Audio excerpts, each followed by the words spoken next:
What is going on, Jets fans? Welcome on into Jets Media. I just left one Jets drive, and I want to give you guys my biggest takeaways from practice today, give you guys my report. It was an awesome day at practice for me. It was my first time witnessing this New York Jets team in full pads. Also my first time seeing Justin Fields in full action, because the last time I was here, it was the day after Justin Fields hurt his toe, so I wasn't able to see him as a full participant. So I'm going to give you guys my thoughts of Justin Fields. We also got Nick Folk back, and he looked good today, and a lot of other takeaways I got in today's video. I love going to practice to give you guys my impressions of it with my own eyes, so make sure you guys hit the like button on your way into the video and comment down below your biggest takeaways if you were at open practice today. Let's get straight into business, and don't forget to subscribe to Jets Media if you're new, folks. Love making the content here and love having a lot of new faces chiming into the channel. Let's get straight into it. Let's start off with Nick Folk, because this was the first time I got to see Nick Folk in person, and it was his first practice as the Jets kicker. He was perfect, 6 for 6. He hit 2 from 50 plus, and Harrison Mevis, the rookie, he struggled. He was 4 for 6. I think Nick Folk is going to be the starting kicker for this Jets football team. 40 years old. He's rocking number 18. He was absolutely efficient, and I'm pretty sure he led the NFL in field goal percentage the last 2 years. So the fact that he was even available is mind-blowing. But Nick Folk is back, and he's a fan favorite because the last time the Jets were good, he was the Jets kicker. So it's cool to see him back with the New York Jets. Awesome stuff there. Now, let's get into my impressions of Justin Fields. Today was a struggle for him. I wasn't coming away impressed at all, to be honest with you guys. And, and the reason why I say that is he did throw an interception, and there was other throws he threw that could have been intercepted, but Brandon Stevens dropped one, and then there was another throw where Cisco and Stevens collided and did not come away with the interception. But he did bounce back and has some good touchdowns to Mason Taylor as well at the end of the practice. But, it definitely seems like this offense is in the install mode. The defense is ahead of the offense. The defense won today for sure. He had a bad throw where the first throw of Justin Fields' practice, it was a good one over the middle of the field to Josh Reynolds, a crossing route, but then the second throw of practice, he threw it high, it sailed over Tyler Johnson's head, and then Tony Adams came away with the interception.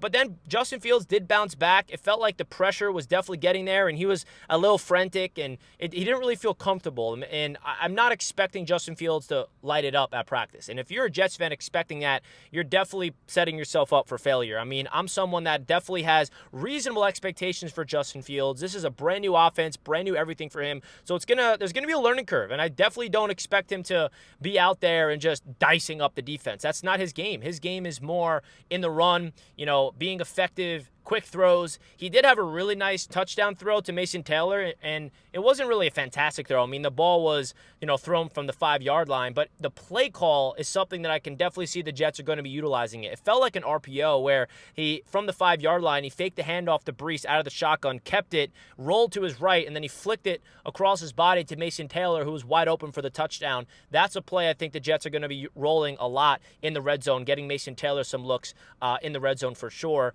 There was a really cool drill that they did this time around that I have not seen last time I was at practice. It was 1v1 in the red zone, and 1v1 meaning wide receivers versus corners. So we saw Sauce Gardner versus Garrett Wilson twice.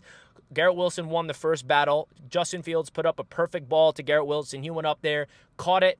Great coverage by Sauce, but Garrett Wilson was able to come away with the touchdown. And then the next time they went after each other, Sauce Gardner blanketed him, and he was able to come away with the pass breakup. And you saw just Sauce Gardner and Garrett Wilson talking to each other after the drill. Like, they're great friends, and it's cool to see those guys go after it at practice. Quantez Stiggers definitely is someone that I keep seeing. Every time the ball's thrown his way, he's making plays on the ball. He's getting past deflections. Azareye'h Thomas as well. Like, the Jets' young corners really have a lot of upside. Sauce Gardner is the face of that secondary, but that is definitely something that's standing out to me. It's the secondary of this football team. Azareye'h Thomas and Quantez Stiggers, the two backups behind Brandon Stevens and Sauce Gardner, are guys that are really looking good. Michael Carter II had sticky coverage today. Andre Cisco and Tony Adams are looking pretty good. So the secondary was really good today, man. I'm not going to lie. That was a big takeaway I have. So going back to the offense, some wide receivers that stood out today. Brandon Smith, he was a dog. I mean, he had a bunch of big-time catches, making plays all over the field. He went up there and had he mossed, I forgot who it was, for the touchdown thrown by Tyrod Taylor. And Brandon Smith is someone that I don't feel like a lot of Jets fans had a lot of expectations with going into training camp. But he was an absolute beast today, and I'm expecting him to be a guy to make some plays in the preseason, because you look at the wide receiver room right now, it's between Brandon Smith, Malachi Corley, Arian Smith, and, Xavier Gipson all competing. I do think Smith is going to make the roster for sure. I am expecting Xavier Gipson to make the team just because he is the punt returner for the New York Jets. So the wide receiver spot is definitely something to keep your eye on as we head into the preseason. Tyler Johnson, number 16, he continues to thrive every time the ball's thrown his way. He had a nice catch from Tyrod Taylor today. So the wide receiver position, you got Brandon Smith looking great. Malachi Corley still trying to find his role here. Arian Smith versus Azareye'h Thomas, the two rookies look fun to watch. But I'm not going to read too much into the wide receivers until we get to see the preseason, because the star today was Brandon Smith, and that's someone that nobody saw coming heading into training camp. Now, going into some of the injuries for the New York Jets, Braylon Allen is out with a knee issue. He has knee soreness. He was not practicing today. And unfortunately, Quinnen Williams left with a calf issue. We don't know the severity of it, but even if it's just a minor calf strain, that is worrisome, because that's going to sideline him for a while. And, a calf is not something that you want to rush back from, because your Achilles becomes vulnerable. If you guys remember, Aaron Rodgers, he tweaked his calf back in OTAs when he was with the Jets, and then we all know what happened week number 1. There's a lot of issues with calf muscles straining leading to Achilles. So let's hope that Quinnen is okay, and they're probably going to not rush him back. I would not be shocked if he shut down for training camp, honestly. Or maybe it wasn't even that severe of a calf strain. Maybe he just felt something to pull, but he's good to go for tomorrow. I have no idea. I don't know the severity of this issue, but definitely something to monitor. The two injuries right now are Braylon Allen on offense and on defense, Quinnen Williams. Now, with Braylon Allen out, we had Breece Hall as the starting running back for the New York Jets, and he was getting the boatload of the targets. He did have a touchdown catch from Justin Fields in the red zone. There was a cool play that Quincy Williams blazed off the line of scrimmage for a blitz, and then Justin Fields had a nice sidearm to Breece Hall, and he got the touchdown. There was two plays where Breece got a handoff from Fields and got blown up behind the line of scrimmage. One from Eric Watts, who got absolutely murdered by Breece Hall, got killed by him, fumbled the ball. The next one was Quincy Williams back there. The running game is really hit or miss. There's some plays where you see this offensive line just looking fantastic. Olu Fashanu, John Simpson open up lanes. And then there's other times where there's a defender in the backfield immediately. So very up and down day for the run game perspective, but I think it's more good than bad. Same thing goes for pass protection. Justin Fields has time. There's not a lot of times where you're looking at, him just the pocket collapses. I mean, us Jets fans, we know what it looks like when there's a bad offensive line out there. The Jets have a good offensive line. They're only going to get better as a unit as practice progresses.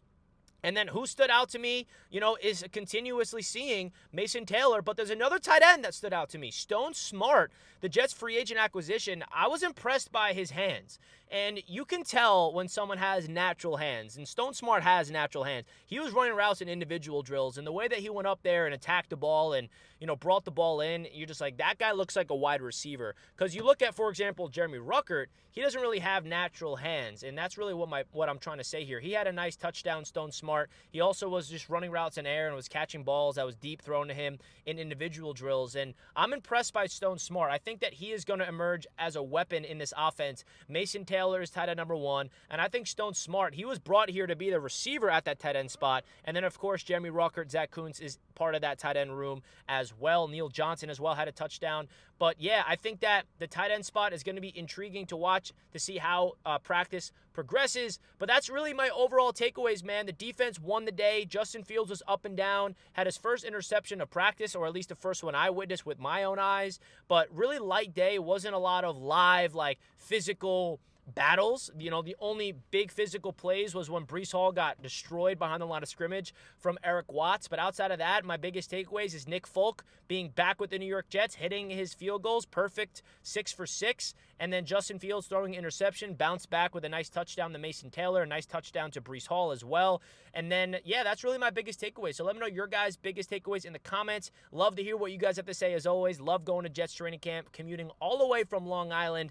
And I'm sure I forgot something based off what happened, because I'm just giving you guys everything that's downloaded in my brain and my memory off of practice. I have no notes. I'm just staring at my phone here in the parking lot of One Jets Drive. So if I missed anything, let me know in the comments. But really do appreciate the support. Comment a Jet emoji if you stayed until the end, and let's go Jets.